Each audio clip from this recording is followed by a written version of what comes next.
400 personnes yu ñu verbalisé waaye 600 véhicules yu ñu immobilisé ak lu toll ci 2 millions d'amende capitaine Aliou Ndiaye moo di commandant de la compagnie de gendarmerie bu Dakar moo ko dénk Alassane Baldé. xamante ni lu romb juróomi téeméeri nit yoo xamante ni jàpp nañ leen ci ëpp na daanaka 2 millions yoo xamante ni tamit ci amende forfaitaire lu ëpp tamit juróom benn téeméeri oto yoo xamante ni immobilisé nañ leen. yooyu yëpp ci résultat la mais comme ni ma ko waxee woon léegi man tamit nekkul dañ koy apprécier résultat pour xool ni ñu def nii rek mais liñ ci jublu mooy gendarmerie bay waaram ba mat sëkk ngir xeex mbas mi. baywaar boobu tax gendarmerie nationale bu weesoo xëy na répression bi dina rek amal ay sensibilisation ci kanamu askan wi ngir fexe ba nu xamal leen li nga xam ne moo xew ak li ñuy xeex ak ni ñu ko war a doxandalee ba tey capitaine Aliou Ndiaye moo ci àddu. jàppale askan wi dafa bokk ci suñuy mission parce que nit ki d'abord balaa nga koy réprimer da nga koy expliquer xamal ko li ngay def xamal ko lan nga ci jublu. xëy na amaana li ci bëri ñoo xam ne li ñuy def xëy na comprendre luñ mais nag bu ñu demee ba nit ñi comprendre te bu li ci ëpp li ñuy seetlu mooy bu ñu comprendre dañuy fekk si ci li ñuy liggéey. bien pour sensibiliser nit ñi d'abord ñu sol masque et la répression vient en dernier lieu comme ni ñu ko waxee léegi. mi ngi noonu enquête bi agence nationale bu statistique ak démographie ci wàllu distribution aide alimentaire ci première vague pandémie bi ci noonu ñu ni lu toll ci 93,8% ci ay bénéficiaires wax nañu ne mbir yi ni mu doxee neex na leen te it gis nañ ci seen bopp naam am na mbir yu ci daal di doxul ANSD daal di def ay recommandations Ndeye Khady Thiamtal.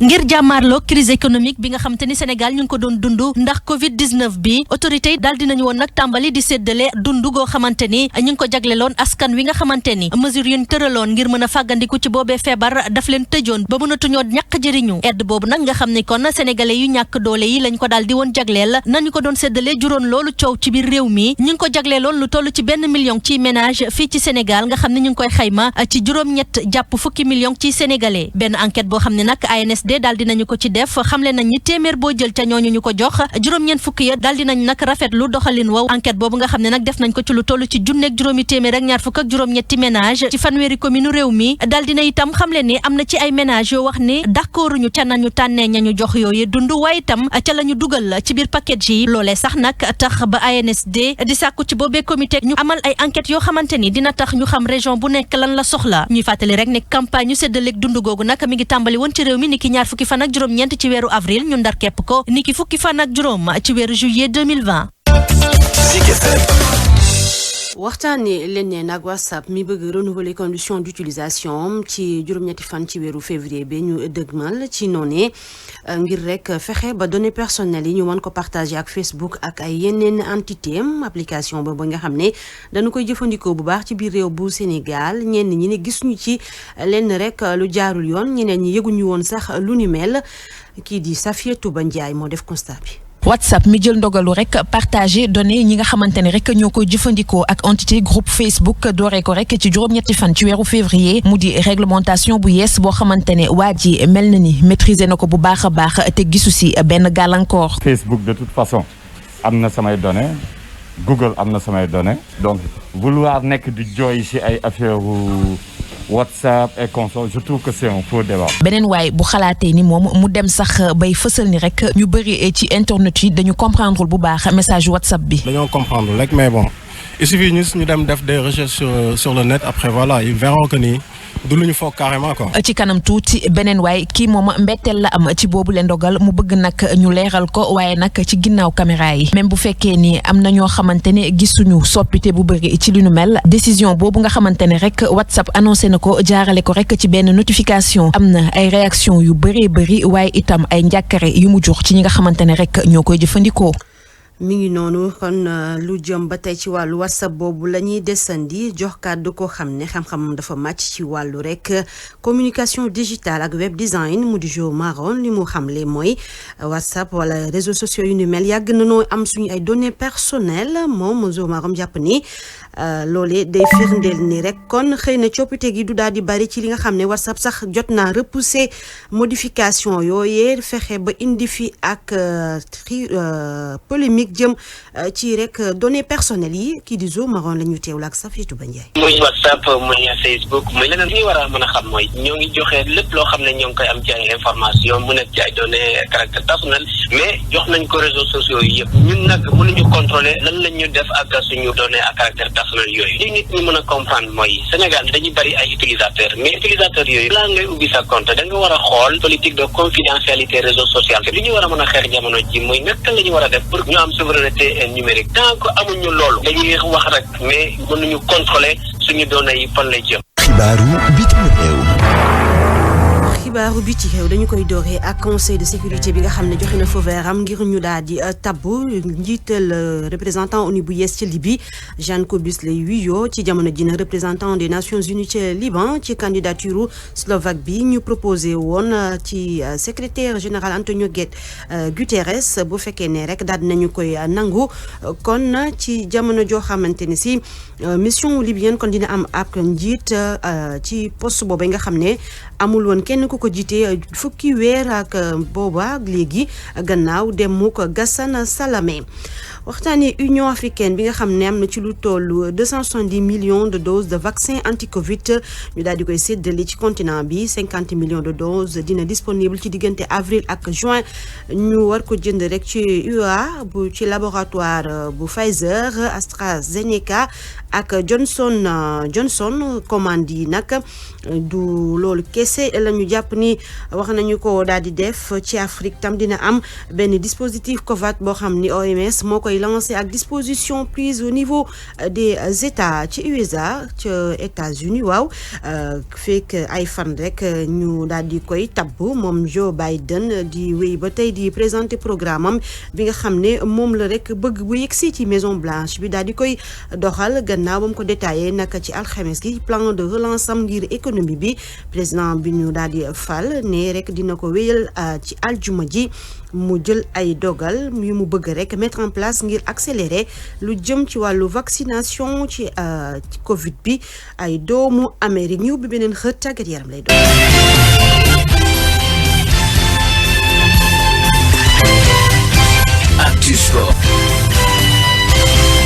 Actu Sport ñu doore ko ak basketball liste bi ñu tànn ngir gaynde yi ñu jël ngir ñu dem ci fenêtre qualificative Afrobasket 2021 tey jile ci samedi bi bu ñu jongante AS Douane ak Louga Basket Club ci 14h30 kii di adjoint sélectionneur bi di Mamadou Gueye Pa bi dina rek fësal liste boobee laata loolu ñu waxtaanee programme mu ñaareelu bëccëgu basket bu Sénégal naka démb nag jot nañoo daal di door ñaareelu bëccëg boobu ñii di waa GIA ñoo daan waa Isexport 64-37 la ñu nemmeeku ci seenug résultat leneen liñ ci mën a jàpp tam ci wàllu jigéen ñi dukk làpp yu yaatu la làpp saltige 105-29 kon ci wàllu programme tey jile Douane Louga Basket Club bu 14h30 jotee lañu koy amal loolee ci wàllu góor ñi la ci jigéen ñi 12h30 Ville de Dakar ak CMT dinañu laale 16h Isexport ak bopp lay doon Sani Basket Club ak ñii di waa Mbour loolee 13h lañu koy amal ba tey jile ci samedi bi bu 10h30 jotee Jaraaf ak UGB dinañu ci laale laata rek ñu koy wéyal ci góor ñi ñoom itam ci seen wàllu programme tey jile ci samedi bi 11h UGB ak bopp 16h Ray ak Saltigué laata rek ñuy wéyal seen ñaareelu bëccëg boobee ñu jàpp ko ëllëg ci dimanche bi. waxtaanee championnat national bu Ligue 1 ak bu Ligue 2 bu Sénégal liñ ci mën a jàpp rek li ci gën a fës ci ñetteelu bëccëg bi dina dox ci diggante Jàmbaar bu Saly ak Jaraaf de Dakar Jàmbaar nag dafa enchaîné ak ñaari victoire mooy pay ci jamono ji Jaraaf ndorteelam match bi mu jot a jongante dafa rek daanoon Dakar Sacré-Cœur benn bal ci dara 16h lañu ko jàpp waxtu ba tey Douane ak Mbour Petite Côte Tëngéej mi dooroon ak match nul ak NGB mu jugee ci victoire Dakar Sacré-Cœur bi jugee ci ab défaite ak Génération Foot bi jugee ci match nul loolay programme samedi bi tey laata ëllëg ñu koy wéyal ak Njàmbur mi dalal CNEPS Stade de Mbour di dalal AS Pikine ñii di Casa Sport di fekk si US Gorée mi nga xam ne dafa enchaîné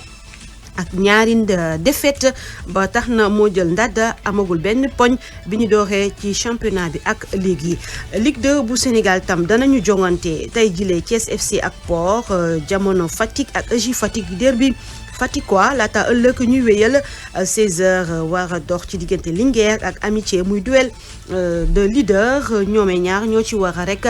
daje loolee ëllëg lañu ko daal di jàpp ci noonee ba tey Renaissance ak Kër Madior Demba Diop ak Uzo ñii di waa Guédiawaye FC ak Africa Promo Foot ñoom altine la ñuy ndax kepp seen ñetteelu bëccëg ci diggante Sonacos ak Dakar Université Club. waxtaanee CHAN championnat d'Afrique des nations mu di rek li nga xam ne mooy joueurs yi football ci seen dëkk ñoo koy jongante Sénégal nag moom du ca daal di dem ndax dafa lajji bi ñeenteel bi yoon ñetti yoon yu toftaloo Guinée di ñu xañ ñu dem ci CHAN boobee te na door tey jile ca Cameroun ñu mën a jàpp rek ci wàllu programme ñi di waa Cameroun ak Zimbabwe bu 16h jotee ñuy ubbi championnat d'Afrique des nations boobee bu ñu noppee xajal Mali ak Burkina Faso. loolee ci groupe A bi la laata rek groupe B bi di jongante dimanche C bi altine la groupe D bi ñoom talaata la ñuy daal di jongante waxtaane bi ci choc ak ki ñu ne mooy rek njiital Real Münster di club allemand bu ci choc ñu ni mi ngi ci Sénégal Ibrahima Ndiaye Chita manager général bu équipe nationale moo joxe xibaar bi bébé tam mooy apporter expérience waaye tam daal di fi tabax benn rek académie ñu yor aslëf ca biti réew laata ñuy jeexal xibaaru tàggat yaram yi ñu mën a jàpp ci 19e journée Premier League bi Wolves ak Albion dinañu daje 12h30 15h Leeds ak Brighton ñii di waa West Ham ak Burnley 15h lañu ko jàpp ñii di waa Fulham ak Chelsea bu Edouard Mendy 17h30 Leicester ak Southampton kon tay jile la ñuy daje ca Serie A ba Bologne ak Hellas Vérone 14h Torino 17h ak Spezia Sampdoria ak Udinese 19h45 ñu waxtaane ba tey foofee ci biti réew lu jëm ci wàllu xibaar jëm ci seen championnat 16e journée la ñu toll ca Bundesliga ba am na ay jongante yu nu nar a amal naka tey jile laata France ñu amal seen 20e journée Marseille ak Nîmes la ñu ràññeeku ni tey dinañ jongante waaye itam ak Angers ak Paris Saint-Germain war nañu ci laale tey jile ci samedi bi laata ñu ko wéyal ci week-end bi loolu moo fi gënoon fees xibaaru tàggat yaram ñu yor as lëf ci li yéene kay xëy fësal tey jile.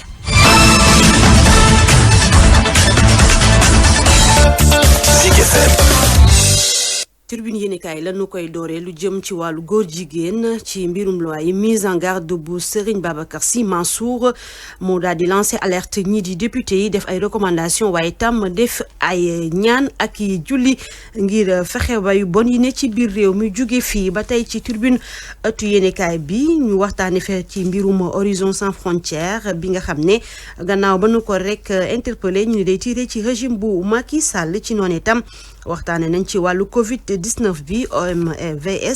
OMS plutôt daal di préconiser benn implication ngir gën a mën a fexe ñu mën a xam nu ñuy rek utiliser lu jëm ci wàllu vaccin yi ba tey ci Tribune yéenekaay waxtaane na li nga xamante ne si mooy deuxième vague Covid-19 bi ci Sénégal mu attention virus bi des ciblé de plus en plus ñii di waa ndaw ñi impressionnant butin saisi ba gang ñu démantelé leen ay braqueurs yu nekkoon ci Sénégal lu toll ci 200 millions ñu daal koy fekk ci ñoom fukk ak juróom benn nit ñu arrêté leen am 5 fusils 5 coupe ak ñetti pistolet loolee bokk na ci lii Tribune yéenekaay xëy daal di fësal ñu tàbbi ci l'Observateur moom itam mu waxtaanee li jëm ci wàllu pandémie Covid-19 bi lee Covid bi à l'école le déni mortel question autour de la protection des élèves naka rek la ñuy protéger élèves yi ci jamono joo xam ne affaire u Daouda Ba détail audition bu prophète bu Kolda bi tam waxtaanee nañ ko waaye tam histoire secrète bu policier bu ñu rajee mu ni bu fekkoon ne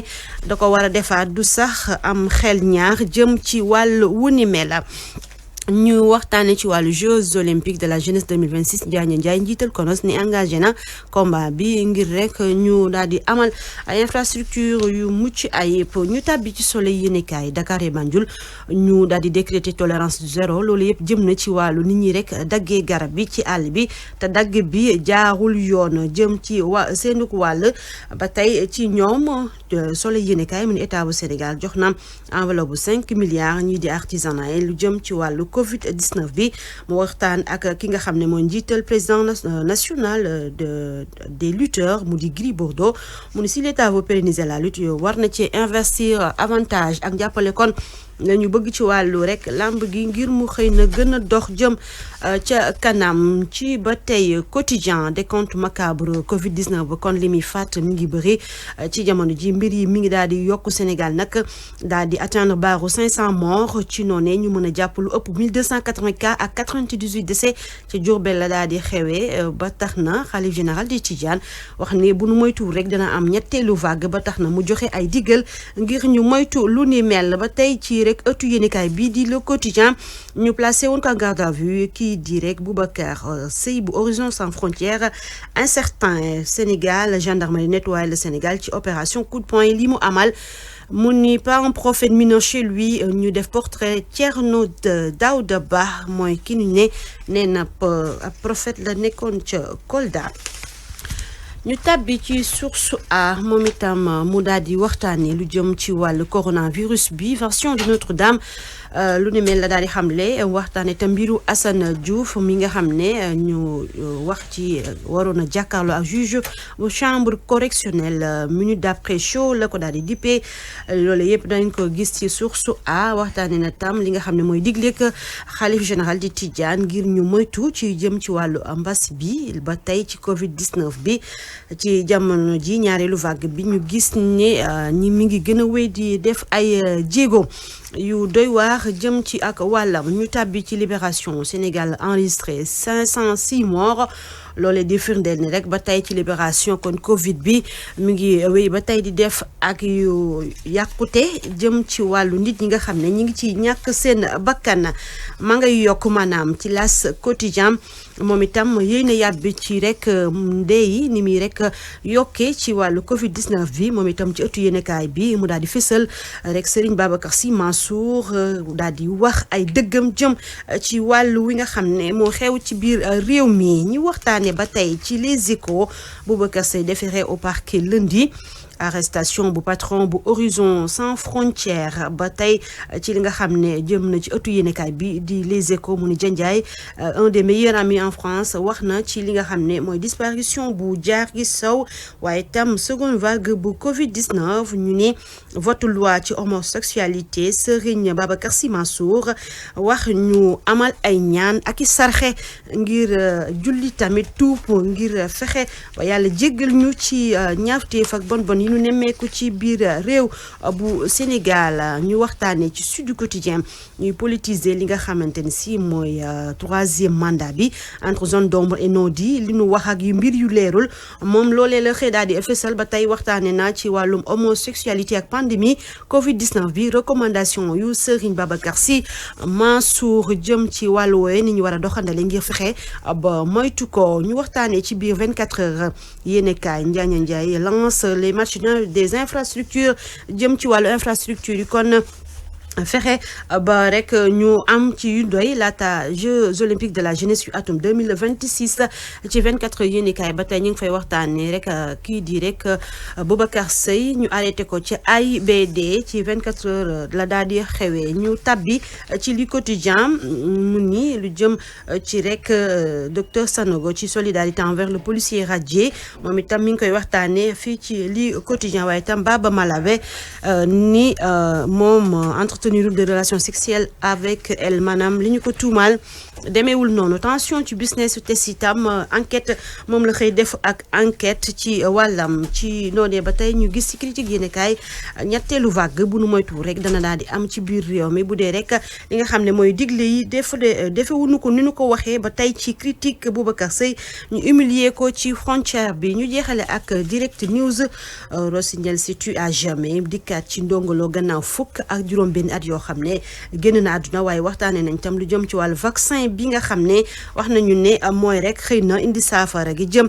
ci wàllu rek Covid 19 bi loolu as lëf la woon ci li gën a fes yi ëttu yéenekaay li ñu xëy fesal ñu fàttali leen li gënoon fes yi xibaar yi bokk na ci li nga xam ne waxtaanee nañu ko ci biir xibaar yi mooy pandémie bi di mbas mi Covid 19 bi wéy ba tey di defi jéego ci biir réew bu Sénégal ba tax na ñu dem ci gox-goxaan yi xool mbir yi naka la fa doxanale waaye tam conséquence conséquence njeexital gi mu am ci rek économie bi lal leen bu baax ba tax na ñuy woo njiitu réew bu Sénégal mu xoolaat horaire yi ngir dimbali ñi nekk ci secteur informel bi. def nañu bilan ak gendarmerie fukki fanu couvre-feu bi lañ ca jàngat teewlu ngeen ko ci biir xibaar yi ba ñu noppee yéex nañu biti réew tàggat yaram ñu fàttali leen ni Ligue 1 bu Sénégal ñetteelu bëccëg bi basketball ñaareelu bëccëg bi ñi ngi xaarandi liste bi ñu tànn ci Lions yi ngir fenêtre Afrobasket 2021 bu ñu ca noppee ëttu yéenekaay yi li ñu xëy fësal di leen jaajëfal ci teewlu bi